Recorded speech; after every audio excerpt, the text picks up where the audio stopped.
Hello, Los Angeles, and bienvenidos. Thank you all so much for coming out today. Given that traffic on the 405, I'm amazed some of us made it here.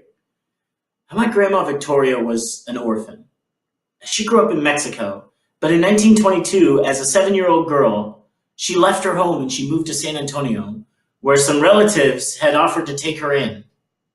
She had to drop out of school in the 4th grade so she could start working to help the family. The grandma spent her whole life working as a maid, as a cook, and as a babysitter.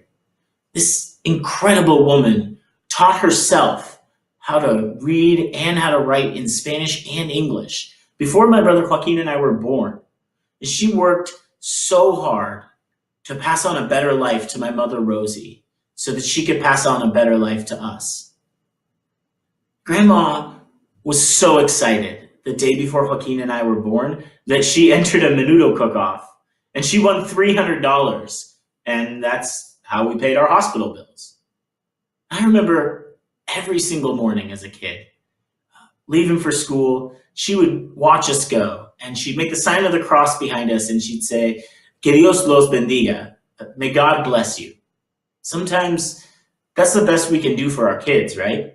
Pray and send them to school. And we got a good public school education in San Antonio. My mom got into politics. Actually, she's more popular than I am in our town. She was passionate about the community. She wanted to make sure the community had things like streets and drainage. She worked with the Young Democrats and the Committee for Barrio Betterment. Joaquin and I went off to law school, and then we got into politics like our mom. And my grandma never lived to see me and my brother start our political lives. But she would have been so proud and amazed that 2 generations from when she moved here today, one of us would be representing Texas's 20th district and the other would be running for president of the United States. Now, all across the country, parents are looking for the same sorts of things for our kids. And we work hard and we look for good schools and we save. And we pray, and we hope that we can give our kids a little more than our parents gave us. And I've said that the American dream isn't a sprint. It's not even a marathon. It's a relay. It's something we do together. And without my grandmother and my mother to pass the baton to me, I promise you I would not be standing here today. But the truth is, it's getting harder and harder for families to pass along that baton. Today, America faces a choice about the kind of country we want to be. So tonight, I want to tell you the story of 2 Americas. The first was in the early decades of the 20th century. As America careened into the Great Depression, the president sat on the sidelines and said nothing could be done. As Europe, and with it the rest of the globe, collapsed into war, America stood on the sidelines and watched the continent burn. And as refugees from all over Europe fled the destruction and sought our help, politicians in that America turned their ships around. America was full. America was on the sidelines. The most cynical voices in this country, those that turned their back on the world, said, "America first." But there's another America, one we all remember with pride, one that inspired the world. That America got involved. That America joined the Allied cause and toppled fascism. That America created the Marshall Plan, providing more than $15 billion to help rebuild and stabilize a Europe that was crippled by war. That America knew that it was worth it, even for our own sakes, to engage with the world. It would keep us safe by helping our neighborhoods be more stable.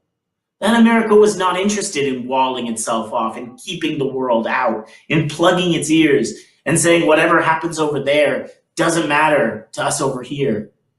It was the America that wanted to work together. And that America helped build a century where the world was never again threatened with global conflict. At home, that America invested in education, in government support for home ownership. That America created Medicare and Medicaid and Social Security. That America had unprecedented economic growth. That America invested in rural electrification. That America extended freedoms previous generations hadn't dreamed of.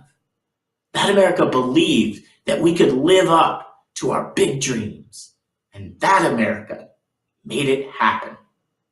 Now today, as we emerge into a new century, just like in the early decades of the 20th century, we are called upon to choose which America we want to be. Do we want to be an America that turns the ships around, that denies people the hope of citizenship or the security of stable status just because they were born somewhere else, that says America's full? Or do we want to be the America that beckons the ships to the harbor, that says, wherever you're from, you found a beacon of hope. Wherever you're from, come on and build the century with us. That says we are stronger when we work together. Do we want to be an America that blocks out the rest of the world, that puts its fingers in its ears, that says America first, that cuts aid to countries that need us, that pretends we won't be the ones to feel the consequences? Or do we want to be the America that invests in the world, that works together to combat global climate change, to solve refugee crises? Do we want to be the America that sees challenges at home and says nothing can be done, that blames folks without opportunity for not getting ahead? Or do we want to be the America that believes that we can create space for opportunity, that the American people want to achieve, and that they're worth investing in? Do we want to run from our problems and look for greatness in the past? Or do we want to step up and create a new American century? See, I believe that the American people are strong and that they will seize the opportunity and live up to their best potential. I believe that American families have no intention of dropping that baton. My number one goal as president will be to make sure that we can pass on that baton to our children. So I say to every parent worried about how your child is going to get a good education, education is our most valuable investment. No more cutting Department of Education funds and threatening to withdraw student loan support. We're going to offer student debt relief. We're going to raise teacher pay. And together, we're going to do what we did when I was mayor of San Antonio. Full day, quality pre-K programs for every family. You can't say you're pro-business if you're not pro-education. It just doesn't work. That's a middle-class families. No more progress for just a few people. Maybe you saw this reporting. After Donald Trump signed what he said was a middle-class tax cut, he went to his buddies at Mar-a-Lago and he told them, you all just got a lot richer. That's true. But together, we're going to raise the minimum wage and we're going to pass a big investment in affordable housing. To people worried about how you're going to make sure your family's health is taken care of, never again will Americans die because their family can't afford insulin. No more Americans are going to live in fear that their government is going to strip away their health protections. And no longer will we be the only wealthy nation in the world without comprehensive health care. Together, we're going to have Medicare for all. To those who fear the influx of people from other countries, we will not solve this problem by putting children in cages or walls on the borders. If we somehow even got all those billions of dollars, gathered them up in one place and turned them into a wall, the same problems would still exist on the other side of it. A wall's not going to keep us safe, and it's not going to keep people out. It's just going to give ourselves something to bang our head against. Now that's why I have introduced a plan to end criminal prosecution for illegal entry, to make a pathway to citizenship for dreamers, to restructure ICE and hold it accountable, and together we will create a new Marshall Plan for the 21st century to invest in our neighbors to the south so that families there won't have to fear oppression or flee misfortune. To those young people who will have to bear in the future the full brunt of the devastation of climate change, I believe in science, and this I promise. My first act as president will be to sign an executive order to get us back in the Paris Climate Agreement. To those who are worried that adapting to the needs of the future will cost us jobs, there are more jobs to be found in the future than in clinging to the past. and together we will create those jobs. Fear will not keep us from our Green New Deal.